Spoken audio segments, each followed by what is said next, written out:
અંકલેશ્વરમાં નગર સેવા સદન તેમજ જિલ્લા પંચાયત અને તાલુકા પંચાયતની ચૂંટણી માટે ઉમેદવારી પત્રો ભરાયા હતા. ઉમેદવારોએ પોતપોતાની જીતના દાવા કર્યા હતા.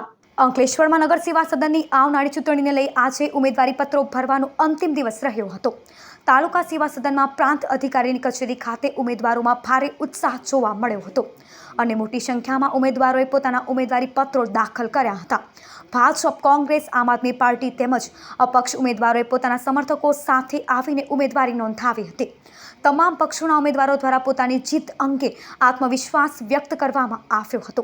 આજ રોજ સિસોડા તાલુકા પંચાયત સીટ પરથી હું મારી ઉમેદવારી અભિનભાઈ નારાયણભાઈ પટેલ ઉમેદવારી નોંધાવી છે અને ફોર્મ ભર્યું છે.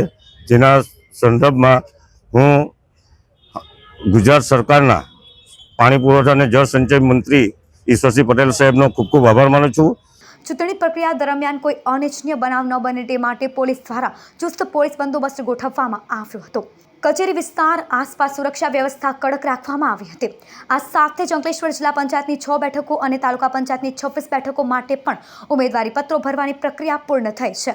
હવે આગામી દિવસોમાં ઉમેદવારી પત્રોની તપાસ અને પાછા ખેંચવાની પ્રક્રિયા બાદ ચૂંટણી માટેનું ચિત્ર વધુ સ્પષ્ટ બનશે.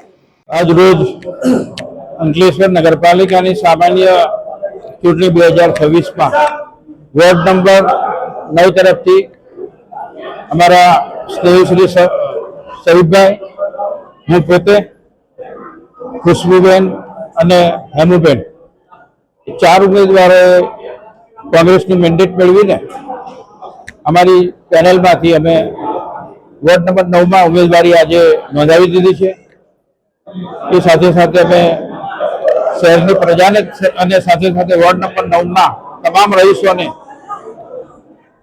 એમની તકલીફો અને એમની સેવા કાર્ય માટે અમે સૌ કટિબદ્ધ છીએ.